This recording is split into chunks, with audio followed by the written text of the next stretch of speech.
John wasn't looking for trouble. He was a creature of habit. Coffee in the morning, work at the office, a book before bed. One slow evening, however, curiosity led him down a digital rabbit hole. He stumbled upon the dark web, a place whispered about in hushed tones. Intrigued, he ventured deeper, drawn in by the anonymity and the allure of the unknown. The dark web was a labyrinth of encrypted messages and hidden forums. John found himself captivated by the sheer strangeness of it all. He lurked, mostly observing, occasionally leaving a comment under a disguised username. He justified his actions as harmless curiosity, unaware of the darkness he was about to invite into his life. One forum dedicated to ancient lore and forgotten rituals particularly piqued John's interest. The forum was filled with cryptic posts about summoning rituals, haunted artifacts, and otherworldly beings. One post in particular caught his eye. It was ancient, untouched for years, titled simply "The Ritual of Erindor."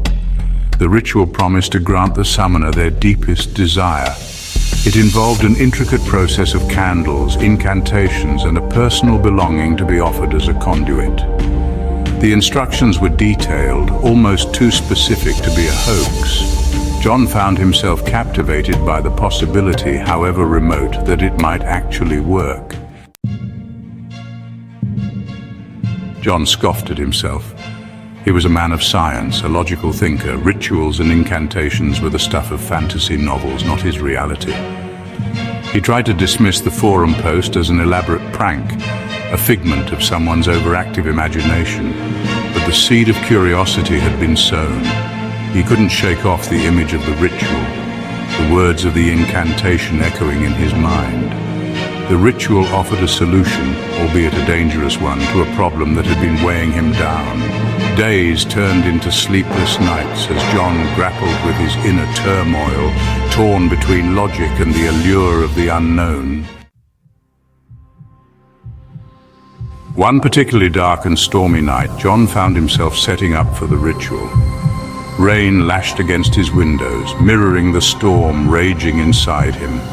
He gathered the necessary components: 7 black candles, a silver chalice, a piece of chalk to draw the summoning circle, and a silver locket, his grandmother's, as his offering.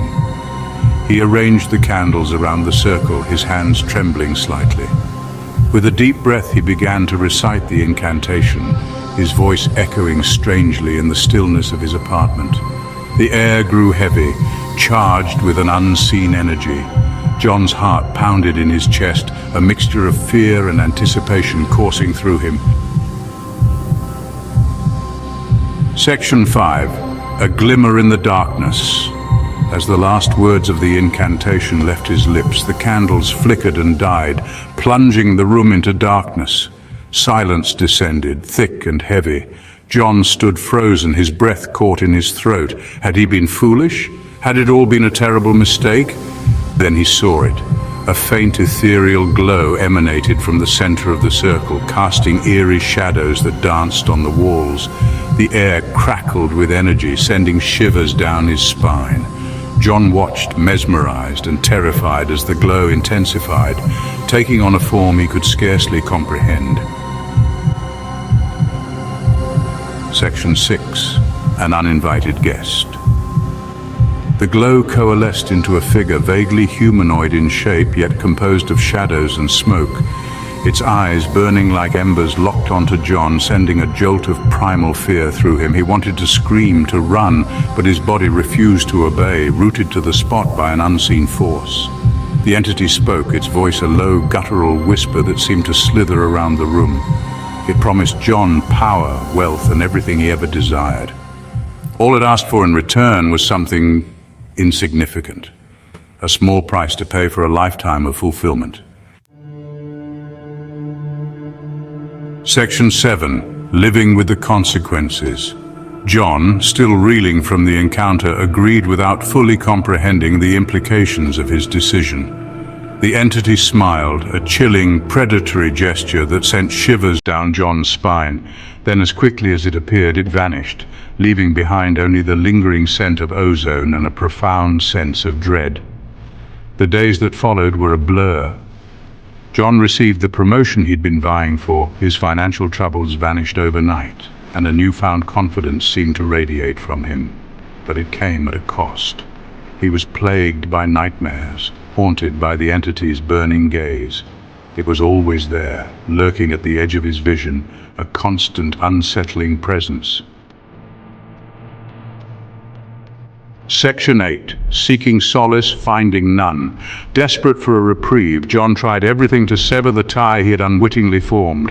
He attempted to destroy the circle, to cleanse his apartment, even sought advice from a priest, all to no avail. The entity was ever present, its grip on him tightening with each passing day. He couldn't escape the feeling that he was being watched, followed. Sounds seemed amplified, shadows seemed to move with a life of their own. The world had taken on a sinister, menacing quality. John was a prisoner in his own life, tormented by an entity he never fully understood. Section 9. Trapped in a nightmare. The entity's requests started subtly. A white lie here, a blind eye turned there. John justified them as harmless, a small price to pay for the life he now led. But as time went on, the requests escalated, becoming increasingly sinister, chipping away at John's soul. He was losing himself, his moral compass spinning wildly. The man who once scoffed at the supernatural was now trapped in a nightmare of his own making.